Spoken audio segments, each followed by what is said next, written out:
नमस्कार. देवरुखातल्या साने मास्तरांचा मुलगा रघुनाथ हा जात्याच हुशार होता आणि त्याच्या अंगच्या हुशारीला त्याने स्वतः अंग मेहनतीचं पाठबळ दिल्यामुळे परीक्षेमध्ये दरवर्षी त्याच्या मार्कांची चढती भाजणी सुरू होती. फायनलची परीक्षा आपल्या गावामध्ये देऊन झाल्यानंतर या रघुनाथाने थेट मुंबईचा रस्ता धरला आपल्या पुढच्या शिक्षणासाठी. त्यावेळेला धावबाच्या वाडीमध्ये मुंबईमध्ये याची एक आत्या राहत होती. त्या आत्याकडे देवरुखातून निघालेल्या या रघुनाथाने आपला बाडबिस्तारा टाकला आणि आपलं पुढचं शिक्षण तिथे सुरू ठेवलं. त्यावेळेला मुंबईमध्ये आजूबाजूला अनेक प्रकारची प्रलोभनं होती, पण या सगळ्याकडे पूर्णपणे दुर्लक्ष करून रघुनाथाने अक्षरशः मानेवर खडा ठेवून अभ्यास केला आणि पुढच्या काही वर्षामध्ये मुंबईच्या मेडिकल कॉलेजमधनं तो MBBS म्हणजे डॉक्टरची पदवी घेऊन बाहेर पडला. पदवी घेऊन बाहेर पडलेल्या लोकांसाठी त्यावेळेला 1 वर्षाची इंटर्नशिप होती. तीही त्याने यशस्वीरित्या पूर्ण केली आणि एकदा इंटर्नशिप पूर्ण झाल्यानंतर मग आता परत देवरुखला जायला त्याचं मन कातावून आक्रोश करायला लागलं. खरं तर ज्या आत्याकडे तो राहत होता तिला किंवा ज्या देवरुखातून तो बाहेर पडून मुंबई गाठलेली होती त्या देवरुखातल्या कोणालाही एवढा मोठा डॉक्टर झालेला रघुनाथ परत देवरुखाकडे मान वाकडी करून बघेल असं स्वप्नातही वाटलं नव्हतं. एक दिवस त्याने ज्या आत्याने आपला इतकी वर्ष सांभाळ केला तिच्या पाया पडला. त्यांच्या सगळ्या घरातल्या लोकांना जसं जमलं तशी एक एक भेटवस्तू दिली आणि परत एकदा सगळ्यांना नमस्कार करून तो देवरुखाच्या दिशेने निघाला. देवरुखामध्ये हा रघुनाथ जेव्हा पोहोचला तेव्हा 1935 साल उजाडलेलं होतं. देवरुखाकडे परत येण्यासाठी त्याला ते सबळ कारण होतं, ते म्हणजे साने मास्तरांची असलेली मोठी शेतीवाडी. आपण मास्तरांचा एकुलता एक मुलगा आहोत. आपण जर मुंबईमध्ये पैशाच्या मागे लागलो तर मग इथे जी आपली काळी आई आहे तिची दिवसेंदिवस दुर्दशा होत जाईल. जोपर्यंत मास्तरांचे हातपाय चालतायत तोपर्यंत सगळं ठीक असेल, पण त्याच्यानंतर मात्र एकदा मुंबईमध्ये चिकटलेला माणसाला जसा पाय मागे ओढता येत नाही तसा काही वर्षांनी आपल्यालाही मुंबईतून बाहेर पडणं अशक्य होईल आणि मग त्या शेतीवाडीकडे कोणीही बघणार नाही या एका चिंतेने किंवा या एका पुढच्या महत्त्वाच्या उद्दिष्टाला मनामध्ये धरून हा रघुनाथ मुंबईमध्ये डॉक्टर होऊन देवरुखामध्ये परत आलेला होता. साने मास्तरांना आपला मुलगा परत येईल असं खरं कधी वाटलं नव्हतं, पण त्याला आलेला बघून त्यांच्या डोळ्यामध्ये आसवं जमा झाली होती. त्यांनी आणि त्यांच्या पत्नीने दोघांनी उभं राहून उंबरठ्यामध्ये परत डॉक्टर होऊन आलेल्या रघुनाथाला कवटाळलं. मग रघुनाथाच्या आईने त्याच्यावरून भाकर तुकडा ओवाळून टाकला आणि त्याला घरात घेतलं. त्याच्यानंतर आपल्या या देवरुखामध्ये एक चांगल्यापैकी दवाखाना काढायचा असं या रघुनाथाने ठरवलेलं होतं आणि मग मास्तरांची एक पडीक जागा बाजारपेठेच्या एका कोपऱ्यावर होती. ती जरा डागडुजी किंवा साफसूफ करून तिथे या रघुनाथाने आपला दवाखाना थाटला. आता देवरुखामध्ये त्यावेळेला जी काही वैद्यकीय सेवा होती ती तिथले पुराणशास्त्री किंवा वैद्यबुवा देत असत आणि नवीन आलेल्या रघुनाथाने मात्र ताप बघायसाठी थर्मामीटर, छातीचे ठोके बघायसाठी टेथोस्कोप आणि मुंबईहून येताना आणलेली अनेक औषधं यांचा वापर सुरू केल्यावर सुरुवातीचे काही दिवस देवरुखकरांच्या मनामध्ये या नवीन दवाखान्याबद्दल अतिशय औत्सुक्य होतं. रघुनाथाने दवाखाना थाटल्यावर मग त्यावेळेला जे प्रतिष्ठित असे देवरुखामधले लोक होते, कुलकर्णी साहेब, मामलेदार, कलेक्टर कचेरीत काम करणारे लोक, ह्या सगळ्यांनी मुंबईमध्ये औषधोपचार चांगले होतात हे पक्क माहीत असल्यामुळे रघुनाथाच्या दवाखान्यामध्ये आपली पावलं टाकायला सुरुवात केली. रघुनाथाला तसा हातगुणही चांगला होता, त्यामुळे हळूहळू त्याच्याकडून औषध घेऊन गेलेले लोक चांगल्यापैकी ठणठणीत बरे व्हायला लागले आणि मग अगदी साधी सुधी दर सोमवारी बाजाराला म्हणून येणारी लोक सुद्धा या रघुनाथाच्या दवाखान्यामध्ये गर्दी करायला लागले. रघुनाथ सोमवारी जेव्हा देवरुखामध्ये त्यावेळेला बाजार भरत असे, त्यावेळेला सकाळी 8 वाजल्यापासून दुपारी 4 वाजेपर्यंत दवाखान्यामध्ये येणाऱ्या अलोट गर्दीला औषधोपचार करण्यामध्ये पूर्णपणे गुंतून गेलेला असे. आता काही दिवसांनी त्यांनी ही जी भरारी घेतली त्याच्याबद्दलच्या वेगवेगळ्या कथा, आख्यायिका या देवरुखामध्ये आणि आजूबाजूच्या प्रदेशामध्ये पसरायला लागल्या आणि त्यावेळेला देवरुखापासून जवळजवळ 12-15 किलोमीटरवर जे निव म्हणून एक गाव आहे, तिथे माझे आजोबा राहत होते, पांडुरंग श्रीधर केतकर. माझे आजोबा त्यावेळेला त्या पंचक्रोशीचे खोत होते आणि खोताचा म्हणून जो काही मान किंवा रुबाब होता तो माझ्या आजोबांकडे वडिलोपार्जित खोतीमुळे चालत आलेला होता. आता देवरुखातून कधी शठे शणमाशे काही माणसं आमच्या आजोबांना खोतीच्या कामासाठी किंवा जमिनीच्या केलेल्या व्यवहारासाठी भेटायला किंवा काही वेळेला करणाऱ्या व्यवहाराबद्दल सल्ला घ्यायला जात असत आणि तिथे जाणाऱ्या बऱ्याचशा लोकांनी रघुनाथांचा हा जो देवरुखामध्ये दवाखाना थाटलेला होता, ज्याला 2-2.5 वर्ष होऊन गेलेली होती, त्या रघुनाथाच्या बद्दल आमच्या आजोबांकडे कागाळ्या करायला सुरुवात केली. खरं तर रघुनाथाचे वडील म्हणजे साने मास्तरांना आमचे आजोबा चांगले ओळखत होते. रघुनाथाचा स्वभाव इतका काही वाईट नसणार असं आजोबांना मनोमन वाटत होतं. पण बाबा, मुंबईला जाऊन आलेला माणूस आहे, मुंबईचं वारं जर कानामध्ये घुसलं असलं तर माणसाचा सैतान व्हायला वेळ लागत नाही, असं काही एक प्रामाणिक रूप मात्र आजोबा जमा करून ठेवत होते. जशा जशा या कागाळ्या वाढत जायला लागल्या तशा मग एक दिवस आजोबांनी त्यांच्या स्वतःच्या स्वभावाप्रमाणे याची शहानिशा करायचं ठरवलं आणि त्याच्यासाठी देवरुखला जाण्याचं काम कधी निघतंय याची ते वाट बघत राहिले. त्यावेळेला देवरुखामध्ये 2-4 कामं जमा झाली की मग आजोबा आपलं घर निव्यातलं सोडत असत आणि देवरुखामध्ये पुरुषा गानूंकडे आपला मुक्काम टाकून 2-3 दिवसामध्ये सगळी कामं उरकून मगच ते परत निव्याला येत असत. अशी खोतीची, सरकार दरबारची 2-4 कामं जमा झाल्यानंतर एक दिवस सकाळी माझ्या आजोबांनी निव गाव सोडलं आणि ते देवरुखामध्ये पुरुषा गानूंच्या घरी दाखल झाले. पुरुषा गानूंच्या घरी आपला बाड बिस्तारा टाकून त्याने मग कचेरीमध्ये जाऊन इकडे तिकडे जाऊन आपली सगळी कामं उरकली. त्याच्यामध्ये आजोबांचे 2 दिवस गेले आणि दुसऱ्या दिवशी संध्याकाळी जेव्हा शिळोप्याच्या म्हणाव्या अशा गप्पा मारायला हे माझे आजोबा पुरुषा गानूंबरोबर बसले, तेव्हा साहजिकच त्यांच्या मनामध्ये जी ठुसठुस होती त्याबद्दलचा विषय माझ्या आजोबांनी पुरुषा गानूंकडे काढला. ते म्हणाले की बाबा, साने मास्तरांचा रघुनाथ इथे डॉक्टरकी करतो, पण त्याच्याबद्दल बाबा कागाळ्या फार पसरलेल्या आहेत आणि त्या कागाळ्या इतक्या वाईट आहेत की त्याबद्दल आपण स्पष्ट न बोलणं चांगलं. पुरुषा गानूंच्या कानावरही देवरुखामध्ये असल्यामुळे काही कागाळ्या येत होत्या, पण त्याच्याकडे माझ्या आजोबांनी जेवढं लक्ष दिलं तेवढं मात्र पुरुषा गानूंनी दिलेलं नव्हतं.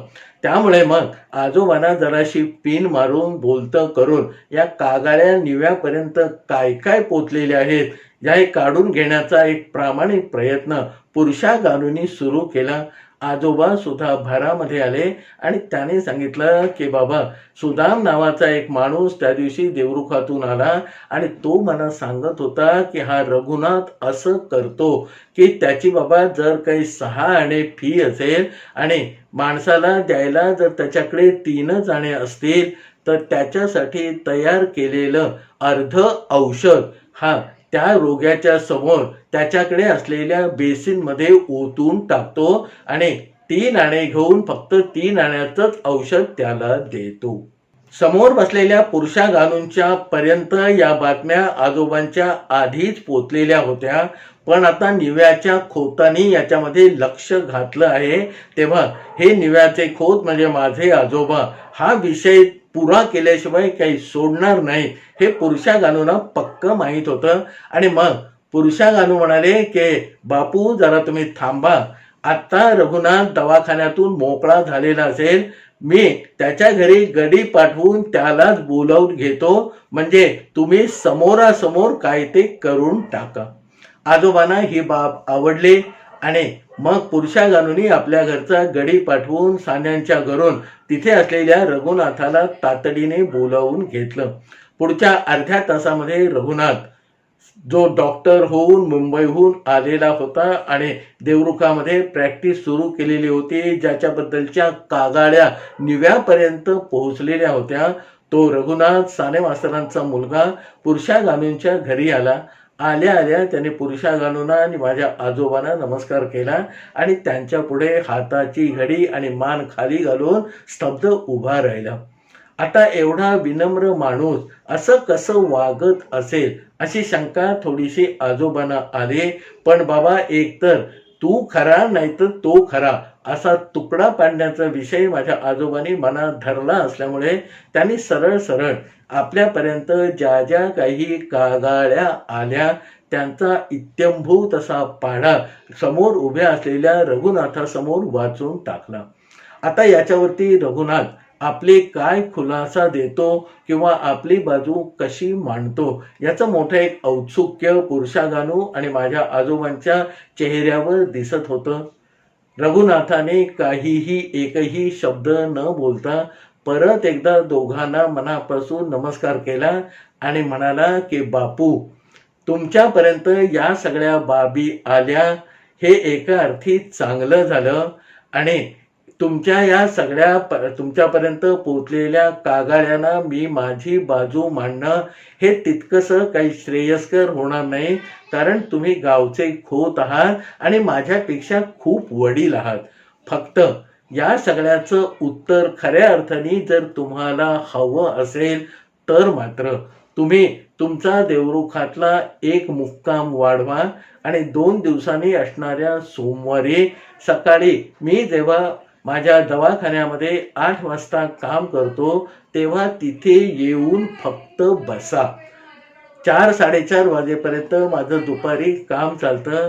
तेवढा वेळ जर तुम्ही देऊ शकला तर सोन्याहून पिवळं, पण तिथे कागाळ्या होण्यासारखं मी नक्की काय करतो हे तुम्ही प्रत्यक्ष बघा, कारण माणसाला प्रत्यक्ष प्रमाण हे जास्त सोयीचं असतं. इतकं सगळं शांतपणे एका सुरामध्ये बोलावून पुन्हा एकदा नमस्कार करून रघुनाथ जरा लांब जाऊन उभा राहिला आणि मग आजोबांनी सांगितलं की बाबा, तू म्हणतो आहे तर त्याला माझी काही हरकत असायचं काम नाही. तेव्हा 2 दिवसानंतर जो सोमवार आहे त्या दिवशी सकाळी मी 8 वाजता तुझ्या दवाखान्यामध्ये येऊन बसतो.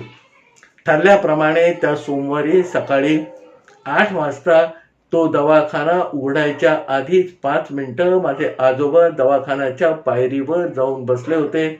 8 वाजण्याच्या ठोक्याला रघुनाथ आला. त्याने आपल्या हातातल्या किल्लीने कुलूप उघडलं. आतमध्ये दवाखान्यामध्ये जाऊन देवाला नमस्कार केला. जरा इकडची तिकडची साफसूफ केली. तोपर्यंत दवाखाना उघडला आहे ही बाब सोमवारच्या भरलेल्या बाजारामध्ये पसरले आणि मग एका पाठोपाठ एक पेशंटची गर्दी या दवाखान्याच्या तोंडाशी व्हायला लागली. आजोबा एका खुर्चीवर, पण पूर्ण दवाखाना आपल्या नजरेमध्ये येईल अशा एक कोपरा धरून बसलेले होते. एका पाठोपाठ एक पेशंट यायला लागले. त्यांना तपासून हा रघुनाथ आपापल्या पद्धतीने त्याची परीक्षा करून औषध द्यायला लागला. त्यावेळेला औषध हे डॉक्टर तयार करून देत असत, कारण आज जशी आपल्याकडे प्रिस्क्राईब मेडिसिन रेडीमेड असतात तसा तेव्हा प्रकार नव्हता. 2-4-10 प्रकारची औषधं एकत्र करून त्या रोग्याचा रोग, त्याची एकंदर शरीर प्रकृती बघून डॉक्टर त्यावेळेला औषधं तयार करून देत आणि मोठ्या मोठ्या डॉक्टरांकडे हे काम करायला कंपाऊंडर नावाचा एक माणूस ठेवलेला असे. कंपाऊंडर नावाचा एक माणूस मग डॉक्टरांनी लिहिलेल्या चिठ्ठीतल्या प्रमाणे ती सगळी औषधं एकत्र करून रोग्याचं औषध देत असे आणि बऱ्याच वेळेला थोड्या थोड्या पुड्या आणि एक शिसा भरून म्हणजे बाटली भरून औषध न्यायचं असा त्यावेळेला डॉक्टरांकडून जाणाऱ्या पेशंटचा प्रघात होता. त्यामुळे डॉक्टरकडे येणारे लोक आपल्याबरोबर औषधासाठी म्हणून एक काचेची बाटली घेऊन येत असत. आलेल्या रोग्याला मगाशी सांगितल्याप्रमाणे तपासून त्याचं औषध स्वतःच बनवून हा रघुनाथ एकेकाला देत होता. मध्येच एका बाईला त्याने विचारलं, काय गोदा का मागच्या वेळेपेक्षा आज बाई तू तरतरीत दिसतेस, म्हणजे मी दिलेलं औषध तू सगळं घेतलंय. गोदाकाचा चेहरा फुलला. ती म्हणे, डॉक्टर तुझ्या हातामध्ये सोनं आहे, एक तुझा डोस घेतला आणि मी तरतरीत झाले. बरं ठीक आहे, आता जास्त उन्हातानात पुढचा आठवडाभर फिरू नको असं म्हणून गोदाकाला रघुनाथाने निरोप दिला. त्याच्यानंतर एका पाठोपाठ एक येणारे रुग्ण आपापल्या कहाण्या सांगून डॉक्टरकडनं तपासून घेऊन औषध घेऊन जात होते. आणि त्याच्यामध्ये काही नाव ठेवण्यासारखं आहे असं दुपारी 11-11:30 वाजेपर्यंत माझ्या आजोबांना काही आढळलं नाही. तेव्हा आपल्याकडे आलेल्या सगळ्या कागाळ्या तद्दन खोट्या आहेत असं काहीतरी आजोबांना वाटायला लागलं. आणि तेवढ्यात तिथे वकिलांचा मुलगा प्रभाकर, वय साधारण 12 वर्षाचा असेल, तो काचेची बाटली घेऊन या रघुनाथाच्या पुढे आला. रघुनाथाने त्याला तपासलं आणि मग पथ्य सांगून त्याचं जे औषध होतं ते तयार करून त्याने आणलेल्या बाटलीमध्ये भरलं. तेव्हा त्या प्रभाकराने डॉक्टरने विचारलं की डॉक्टर किती पैसे झाले. त्यावेळेला रघुनाथाने सांगितलं की बाबा आज तू पहिल्या वेळेला आला आहेस म्हणून तुझे 6 आणे झाले. 6 आणे झाले म्हटल्यावर त्या वकिलांचा मुलगा प्रभाकराचं तोंड काळं निळं व्हायला लागलं आणि तो पटकन डॉक्टरांना म्हणाला की वडिलांनी माझ्या 3च आणे दिले आहेत. त्यावरही रघुनाथ म्हणाला, काही हरकत नाही, तुझ्या वडिलांनी 3 आणे दिले असले तर मी तुला 3 आण्याचं औषध देतो असं म्हणून या रघुनाथाने माझ्या बसलेल्या आजोबांच्या आणि त्या प्रभाकराच्या समोर चेहऱ्यावर कुठच्याही प्रकारचा गिल्ट किंवा अपराधीपणाची भावना न आणता त्या बाटलीतलं अर्ध औषध तिथे असलेल्या बेसिनमध्ये ओतून टाकलं, बूस लावलं, 3 आणे घेतले आणि त्या प्रभाकराला रवाना केलं. त्याच्यानंतर पुन्हा एकदा बाजाराला आलेली माणसं होती. त्याच्यामध्ये एक भैरी नावाची बाई होती, जिचं वय 40-42 असावं. तिला भयंकर दमासारखं झालेलं होतं. या भैरीला रघुनाथाने व्यवस्थित तपासलं आणि औषध दिलं. त्यावेळेला ती भैरी लाजेनी चूर झाल्यासारखे किंवा विषण्ण झाल्यासारखे वाटले आणि मान खाली घालून तिथेच उभी राहिली. रघुनाथाने तिला विचारलं की बाई अजून तुला काही त्रास होतोय का. तेव्हा ती हमसून रडायला लागले आणि म्हणाली, डॉक्टर तुम्ही 6 आणे घेता पण आज बाजारामध्ये माझं काही विकलं गेलं नाही, त्यामुळे पैसे, असं पैसे हा शब्द तिच्या तोंडामध्ये येता क्षणी रघुनाथ म्हणाला, हे बघ ताई, तू आधी बरी हो. पैसे तू बरे झाल्यानंतर 10 वर्षांनी 25 वर्षांनी मला दे, पण मी दिलेलं औषध मात्र नित्य नियमाने सांगितलंय तसं घे. भैरीला रवाना करून अशाच पद्धतीने लोकांची चांगला संवाद साधून लोकांच्या अडीअडचणी जाणून घेऊन त्याच्यावर औषधोपचार करता करता 2:45-3 कधी वाजले दुपारचे हे कोणाला कळलं नाही. आणि त्याच्यानंतर मग पुन्हा एकदा देवरुखातलं एक मोठं प्रस्थ जे होतं, जे कुलकर्णी सावकार, ते दवाखान्यामध्ये आले. आल्या आल्या त्याने बापूंना म्हणजे माझ्या आजोबांना बघितल्यावर ते थोडेसे अचंबित झाले आणि त्यांना वाटलं की हे निव्याचे खोत म्हणजे माझे आजोबा इथे औषध घ्यायला आले. म्हणून त्या कुलकर्ण्याने 2 पावलं मागे सरून आजोबांना इशारा केला की बाबा तुम्ही पुढे जा, मी थांबतो. आजोबाने इशाऱ्याने सांगितलं की बाबा मी इथे स्वस्थ बसलेला आहे, तुम्ही औषध घ्या. आलेल्या त्या कुलकर्णी सावकारांना मग रघुनाथाने व्यवस्थित तपासलं आणि मग आपलं झालेलं बिल त्यांना सांगितलं. त्याच्यावर त्या कुलकर्णी सावकारांनी आपले खिसे चाचपले आणि मग त्यांना सांगितलं की अरे रघुनाथा, घाईमध्ये माझं पाकिट मेल्या घरी राहिलं. आता हे औषध मी घेऊन जातो आणि उद्या परवाकडे गड्याकडे तुझी जी काही फी आहे ती पाठवून देतो. रघुनाथांनी हे ऐकल्याबरोबर आपल्या हाताने औषधाची पुढे केलेली बाटली तितक्याच वेगाने मागे घेतली आणि नम्र भाषेमध्ये सांगितलं की अण्णा, काही काळजी करू नका. तुमचा गडी जेव्हा येईल आणि माझे पैसे देईल तेव्हा लगेच मी त्याला हे औषध देईन. सकाळी 11, 11:30 वाजताचा झालेला प्रभाकराचा प्रसंग, नंतर या कुलकर्णी सावकारांचा प्रसंग आणि त्याच्यानंतर अशी 4 वाजेपर्यंत तुडुंब गर्दी रोग्याने भरलेला दवाखाना बघून आजोबांना नक्की आता आपलं वजन कुठच्या बाजूला टाकायला पाहिजे ते कळेना. कारण सालस वागणारा, पैशाची मला बिलकुल काळजी नाही असं गोदाक्काला सांगणारा आणि त्याचबरोबर कुलकर्णी सावकारांना गड्याबरोबर पैसे पाठवा मग औषध पाठवून देतो असं सांगणारा रघुनाथापैकी नक्की रघुनाथ कुठचा, असाच थोडासा प्रश्न पडायला लागला. 4, 4:30 वाजता सगळे पेशंट बघून संपले. रघुनाथ घामाने बजळून गेलेला होता. आजोबा सुद्धा नाही म्हटलं तरी थोडेसे थकलेले होते. मग आजोबा बाहेर पडले. रघुनाथाने परत दवाखान्याला कुलूप लावलं आणि आपल्या तो घरी निघून गेलं. आजोबा मात्र त्याच्या दवाखान्यातून निघून पुरुषागानूच्या घरी येईपर्यंत नक्की आपण काय पाहिलं आणि परमेश्वर आपल्याला आज एक कसलं विश्वरूप दर्शन घडवतोय असा काहीसा विचार करत होते.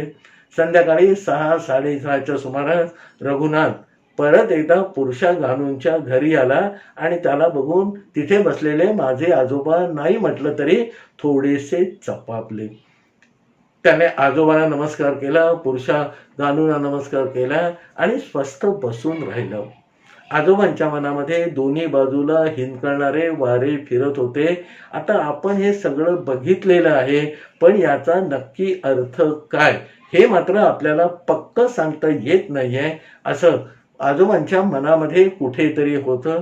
आणि दवाखान्यामध्ये आज घडलेले सगळे प्रसंग दवाखान्यातून आल्यानंतर त्यांनी आपल्या मित्राला म्हणजे पुरुषागानूला सांगून टाकलेले होते.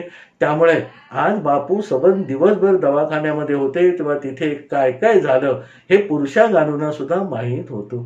रघुनाथ तसाच शांतपणे थोडा वेळ बसला आणि मग त्याने शांतपणे आपली कैफियत नव्हे तर आपलं म्हणणं मांडावं अशा पद्धतीने मांडायला सुरुवात केली की बापू, मी तुम्हाला म्हटलं त्याप्रमाणे तुम्ही सकाळी 8 वाजल्यापासून 4 वाजेपर्यंत माझ्या दवाखान्यामध्ये बसून राहिला. ही खरं तर या वयामध्ये तुमच्यासारख्या माणसांनी दाखवलेली कमाल आहे. पण आज जे काही झालं ते परत एकदा माझ्या पद्धतीने तुम्हाला सांगून इथून निघून जावं असा काहीतरी विचार माझ्या मनामध्ये आलाय. म्हणून मी तुम्हाला ते सांगू का की बापू, प्रभाकर म्हणजे या बोकील वकिलांचा मुलगा आणि बोकील वकील आपल्या अशिलाकडून मानेवर पाय देऊन पैसे वसूल करतात हे माझ्यापेक्षा जास्त तुम्हाला माहीत आहे. आणि त्यांच्याकडे जर पैशाला एवढी किंमत असेल तर दर वेळेला माझं चेकिंगचं जे बिल आहे ते 6 आणे हे माहीत असूनही त्यांचा मुलगा, त्यांचा गडी, त्यांचा भाऊ 3 आणे घेऊन येतात.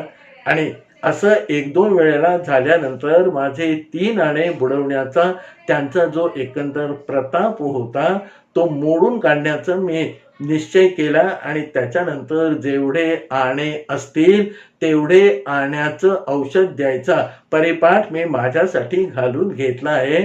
कारण बापू, मुंबईमध्ये मी एक गोष्ट लक्षात ठेवून आलेला आहे की आपण स्वतःची जर किंमत ठेवून घेतली नाही तर आजूबाजूचे सगळे लोक तुमचं केरपोतेरं करायला फार वेळ लावत नाहीत. तसंच आता नंतर आलेले बाबू काका म्हणजे आप्पा कुलकर्णी तुम्ही बघितले असतील. त्यांच्याकडे आज एवढा पैसा आहे की उद्या जर सरणासाठी पैशांच्या नोटांची बंडलं रचून त्याच्यावर या आप्पा कुलकर्णीला मेल्यानंतर जाळला तरी सुद्धा त्यांच्याकडे तेवढ्या नोटा शिल्लक राहतील. पण आलेला हा आजचा कुलकर्णी नावाचा आप्पा एवढा तालेवार सावकार असूनही दर वेळेला म्हणजे याच्या आधी 2-3 वेळेला माझ्याकडनं फुकट औषध घेऊन जातो. मोठ्या मिनतवाऱ्या करून आश्वासन देऊन मला सांगतो की माझा गडी नंतर येऊन पैसे देईल. पण आज तागायत त्यांनी जितक्या वेळेला फुकट औषध नेलं त्याच्या एकटाही गडी काही पैसे घेऊन आलेला नाही. आणि असं त्याच्या बाबतीमध्ये 2-3 वेळा झाल्यानंतर मी माझ्यासाठी एक कडक दंडक घालून ठेवला की बाबा पैसे आले तरच औषध मिळेल.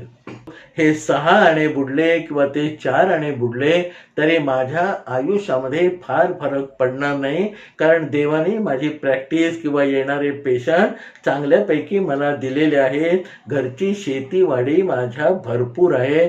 पण बापू, माझ्या विद्येचा अपमान मी सहन करू शकत नाही आणि मुंबईहून आलेल्या डॉक्टरला मी कसा हातोहात फसवला हे समाधान मी मात्र कुणाला मिळून देणार नाही. रघुनाथाने आरशासारखं एवढं स्वच्छ सांगितल्यानंतर आजोबांच्या मनामध्ये विचारामध्ये जे रघुनाथाबद्दल कोडिष्टक निर्माण झालेली होती ती सगळी एका फटक्यामध्ये दूर झाले. आणि देवरुखामध्ये जाऊन आपण ज्या गोष्टीचा छडा लावायसाठी पदरमोड करून पोचलेलो होतो त्याचं पुरेपूर माप या रघुनाथाच्या सगळ्या सांगण्यातून आपल्या पदरामध्ये पडलेलं आहे असं समाधान देवरुखातून निव्याला परत येताना माझ्या आजोबांना लाभलं. सत्य हे कल्पनेपेक्षा अद्भुत असतं. या गोष्टीवर माझा जो ठाम विश्वास आहे त्या विश्वासाला बळकटी देणारी माझ्या आजोबांनी मला सांगितलेली ही सत्यकथा. आपल्याला या कथेबद्दल काय वाटलं ते खालच्या कॉमेंट बॉक्समध्ये प्रतिक्रियांच्या रूपाने लिहून माझ्यापर्यंत जरूर पाठवा. आपल्याकडून आलेल्या प्रत्येक प्रतिक्रियेचं माझ्याकडून स्वागतच आहे. तसंच आपल्याला आवडलेला हा व्हिडिओ याला लाईक करा. आपल्या इतरांपर्यंत हा व्हिडिओ जरूर पाठवा आणि माझ्या या चॅनलला अजूनपर्यंत जर आपण सबस्क्राईब केलं नसेल तर तेही करून टाका.